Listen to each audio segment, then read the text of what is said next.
What's up, finance enthusiasts? Welcome to another video by Accountify, where we demystify accounting technicalities and finance mysteries. Today's topic is going to be about risk and uncertainty from the investment appraisal section. So let's delve right in.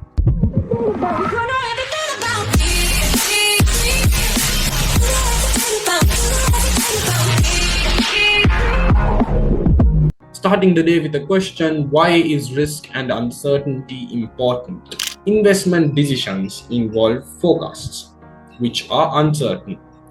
So relying in forecast is somewhat similar to relying on weather reports. So the weather report may indicate today would be a sunny day, but when you go outside with the cricket bat, it would be raining. Emotional sad song playing. Apart from that, the second point states understanding how to handle risk makes better financial decisions. Hence, risk is the variability of the potential outcomes, which is true because sometimes you may win big or sometimes you may lose big. So, understanding how to handle the risk may make you take better financial decisions. So, let's move to the next slide: risk versus uncertainty. So the characteristics of risk is that it is measurable. You can figure out what the outcome is and you can assign probabilities to it. On the other hand, uncertainty, it is unmeasurable. It is like, what if? I'm so unsure about it.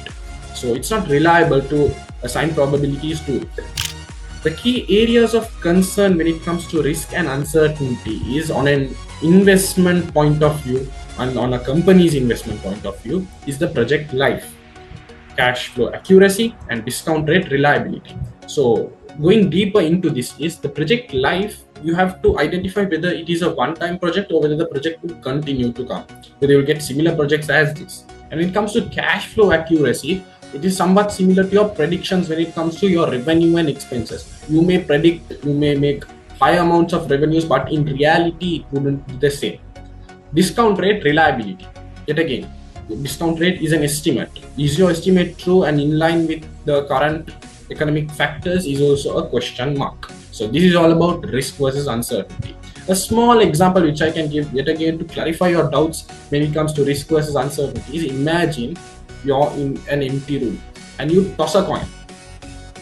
You wouldn't toss a coin, you would do something else, but apart from that, when you toss a coin, you may get an unbiased result whether it's heads or tails. So that is uncertainty because you do not know what the outcome would be. Moving on. The techniques when it comes to calculating risk and uncertainty.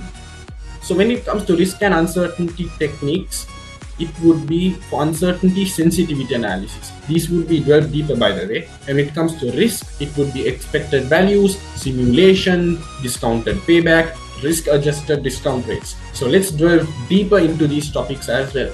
Expected value analysis. Now this is a technique of risk.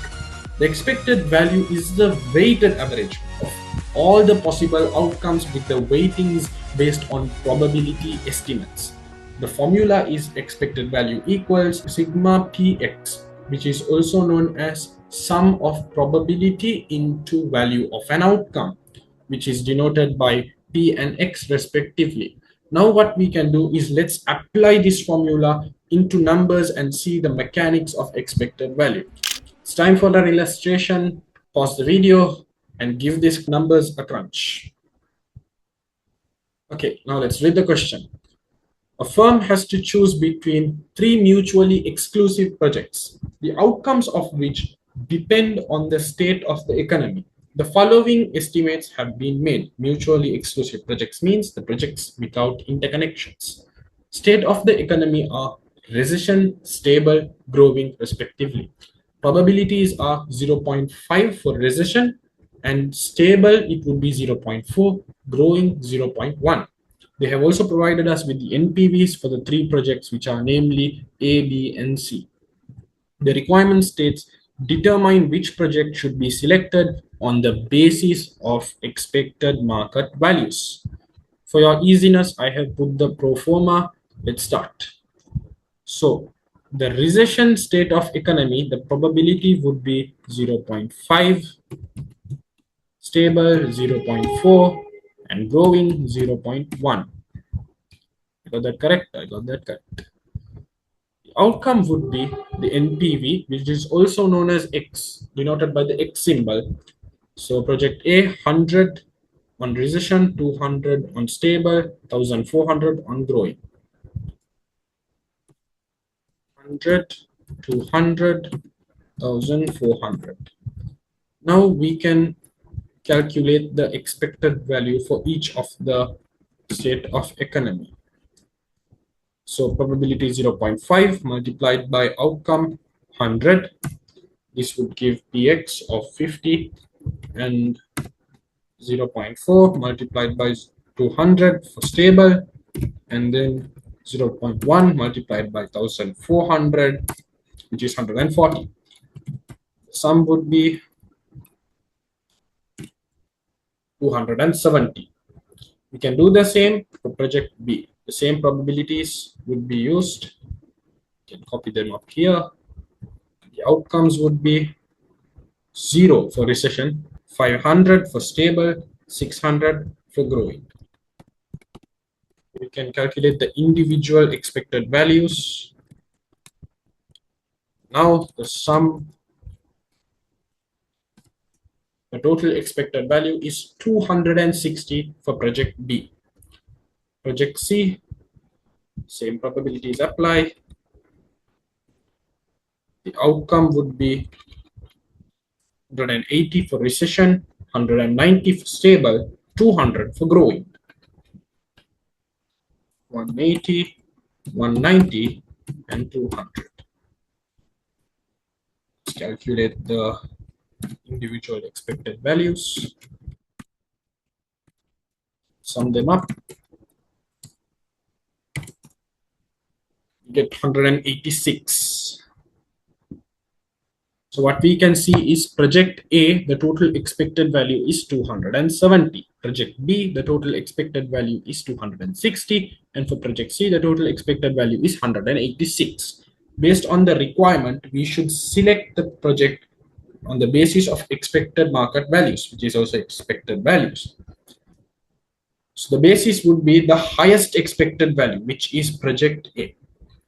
Since project A has the highest expected value, we would move on with project A. There you go. This is illustration 1. Now let's move on to the next. Okay guys, now it's time to look at sensitivity analysis. I know you guys have noticed the breakup. Let's get into it further. So sensitivity analysis is somewhat similar to dating. If one little change, like forgetting an anniversary, happens, it can cause the whole relationship, and in our context, mainly NPV, to collapse. That's where you're in trouble. So the key point here to notice is the lower the sensitivity margin, the higher the risk. Now you might be wondering, how do we calculate the sensitivity margin? So the sensitivity margin is calculated by taking the net present value and dividing it by the present value of cash flows under consideration, which could be revenue and variable costs and incremental fixed cost, etc. So using this, you can find the change in variable before NPV becomes 0. So NPV over revenue, let's say, is 10%. That indicates that if the revenue decreases by 10%, NPV would be 0. And similarly, let's say NPV over variable cost equals 20%. That indicates that if the variable cost increases by 20%, NPV would be 0. So that's the learning there. And now we can move on to an improved version of sensitivity analysis, the second child, the new and improved. I know your firstborns would have stomach burns right now, but come on, accept it. As you saw, the drawback of sensitivity analysis is it calculates one variable at a time. Like I told you, revenue and then variable cost and then fixed cost. But simulation, on the other hand, it does it overall. The details of which you don't have to know for FM. The numbers part of it won't be tested in the exam totally. Mostly it would be theory questions. So that's all about simulation. Next up, discounted payback period. Similarly to simulation, this is also a newer and improved version of the initial payback period method we have seen previously in investment appraisal. So discounted payback period It is also, as its predecessor, a potential technique to reduce risk by lowering the payback period. Payback period means how fast we can reap our investment back. So what's new about this payback period is it accounts for time value. Let's look at an illustration to learn the mechanics of discounted payback period. So it's time for an illustration. Let's run some numbers. So I know I haven't shown you how to do the discounted payback period, but I want you guys to try the earlier payback period method and check how the answer comes out. So pause the video and give this illustration a go. Hey guys, it's time to unpause the video. Let's start with the illustration. The scenario reads, a project with the following cash flows is taken under consideration, and from time 0 to time 4, the relevant cash flows are given. Time 0, there is an initial investment of 20,000, and from time 1 to time 4, there is a number of cash inflows, and the cost of capital here is 8%. The requirement is to calculate the discounted payback period. So before we move back into all this, let's start with the normal payback period method first. A small revision, and we would be making use of it for comparison purposes towards the end. So I have already outlined the pro forma relevant for our calculation. Therefore, we can start in right away. So as per the pro forma, the investment at time 0, which is the initial investment, would be required firstly. So this would be the cash outflow of 20,000. Now we can take into consideration the time 1 cash inflow, the amount which is recovered during year 1. That would be 8,000. And from the cash outflow of 20,000 from the initial investment of 20,000, what would remain after taking into account the cash inflow would be 12,000. And then during year 2, we can notice that the whole amount would be recovered, as the cash inflow is also 12,000, whereas the outflow is also 12,000. So whole initial investment would be recovered here. Therefore, the payback period, as per this question, would be 2 years if we calculate in the normal payback period method. Now let's move into the discounted payback period method. As per the discounted payback period method, the steps are the same, but there is a minor adjustment to be made, which is, as the title says, time value for money. So we have to make use of the discount factors. Therefore, it starts the same. We take the initial investment of 20,000, and then the cash inflow of 8,000, but this 8,000 would be adjusted as it happens after 1 year, and it has to be accounted for time value as it is in the future value term for now. Therefore, we take the 8,000 and we multiply it with the relevant discount factor outlined in the present value table. Therefore, 8% relevant discount factor during period 1 would be 0.926. So what we do is we take the 8,000 and multiply it by 0.926. This will give us a present value of 7,408, and the remaining amount of the initial investment would be 12,592. But as per the normal method, we were able to recover it in full during year 2, but in terms of the discounted payback period method, we are not, as the cash flow of 12,000 from time 2 would be adjusted by the period 2 discount 8% discount factor 0.857. So this will make the value even more less, so that we won't be able to recover it from the initial investment. Therefore, what remains after year 2 would be 2,308 of the initial investment. So now we have to take into consideration the time 3 or year 3 cash inflow, which is 4,000. Similarly, we will have to take into account the discount factor as it is presented in the future value term. Therefore, 8% 3-year discount factor would be 0.794.